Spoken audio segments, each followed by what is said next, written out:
everyone, and welcome to a message of hope. And I am your host, Fatima Gould, and it is a new month. And inside of the new month comes a new theme. So, our theme for this month is getting in touch with your emotions.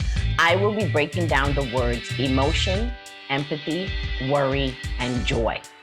So, today's conversation is going to be about how not to be ruled by your emotions. That's going to be a very, very good topic inside of the season of growth.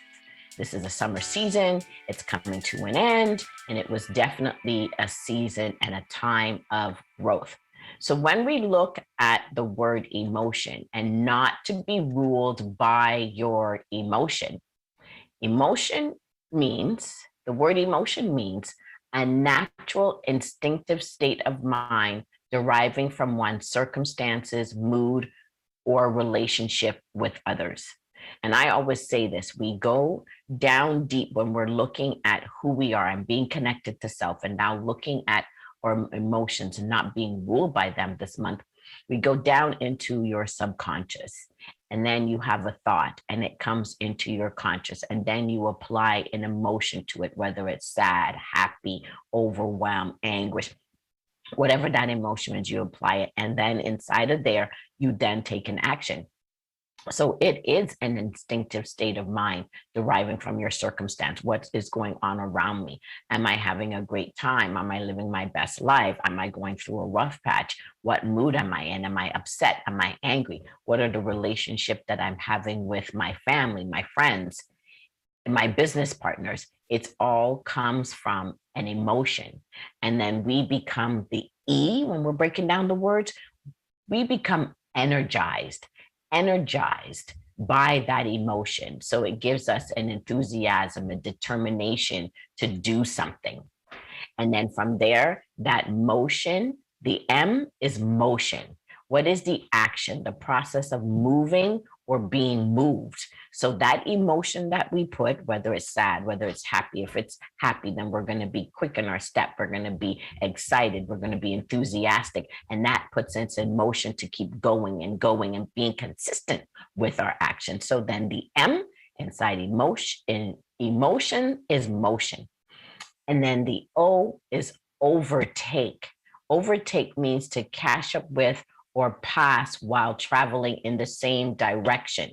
So when we look at it, sometimes when we are in emotional state, it overtakes our whole entire being.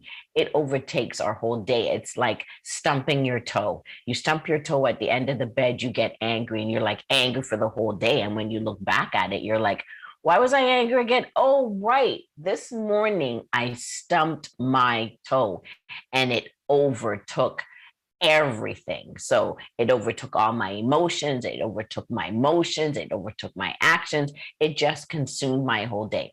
So we really don't want our emotions to overtake us, especially in a negative state for too long. I always say the one thing I like to do when I'm going through something is go through the 5 stages of grief. I want to be, you got to be in denial. You got to be upset or angry. Then you got to be in the state of acceptance. And then you come to a place of understanding where you just need to move on to get you over the wall. You got to get you over that wall.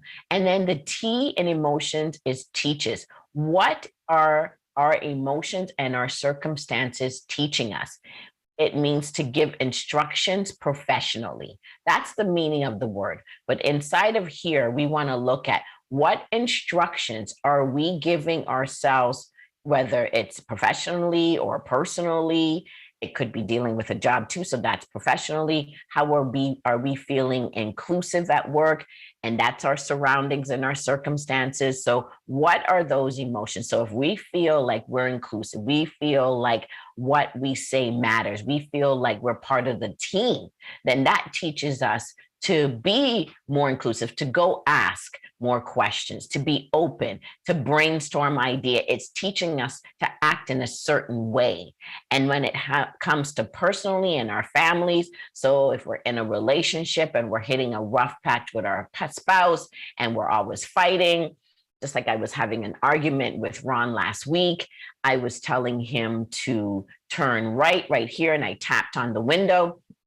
And I guess my tone and my tenor made it seem like I was angry and upset and I was belittling him. But what I was really doing was literally just saying, turn right here.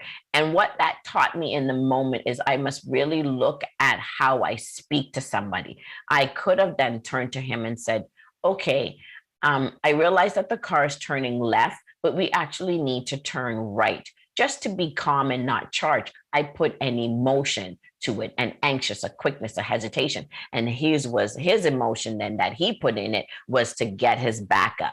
You're attacking me. So that teaches us, that interaction of that emotional interaction taught me something and taught him something in the moment. And when you're in the moment in your feelings and your emotions, sometimes it's hard, but step away. Take a moment to step away and learn from the lessons. And then the I is imbued. So fill up with or becoming soaked with an idea or an emotion. So he was imbued. He was filled up with anger and upset. I was filled up with anger and upset. So we were imbued with the emotion of anger and upsetness. And then we had to calm down and step away from it the moment. Take like 24 hours, reflect on what happened, go to the what so of the moment. The what so was I tapped on the window and I said, turn right. And then we added a whole bunch of emotion that filled us up and overtook us. But there's always a space to come back from that emotion when you're coming down, even if it's an emotional high, come down from that emotional high, come up from that emotional low, and then look at what's the what so of the circumstance and then the situation that I am applying that emotion to.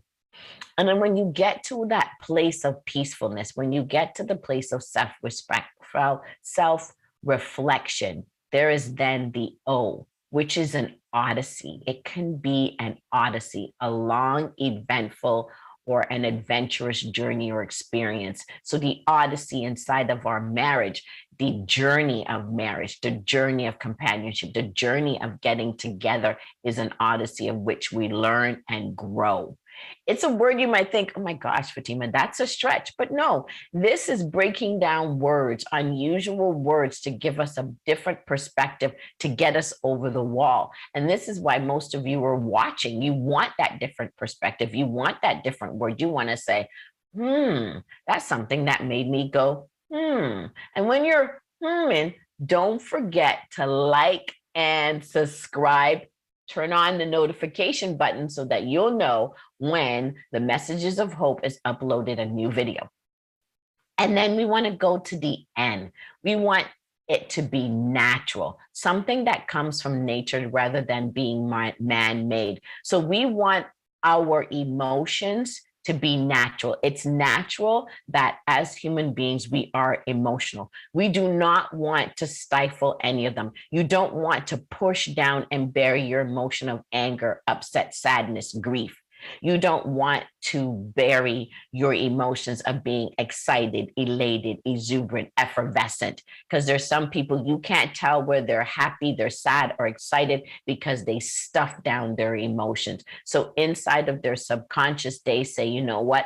I can't be in a state of euphoria. I can't be in a state of happiness. I can't show anger. We teach our little boys not to cry, not to share emotion, man up. And then they grow up to be men and they are emotionless. But inside of getting connected to your emotions, this is a very good video this month. So I want you to know that your emotions are natural. It's something that's pertaining to us human beings. And then the S is supersede, to take place, the place of something, in the place of something old, now it's new. Take a look at all your emotions and the way that you handle them, right? And you want one emotion to supersede. So where you have none and you're like flatline, you want to supersede that with invoking and enabling and interacting with an emotion. You really want that. And whether it's too high, too low, what are you going to supersede it with? Think about that for a moment. What do you want the world to see you as an emotional creature? There's a balance. There is a fine line and a balance to it all. And these words this month are just going to create that balance for us all.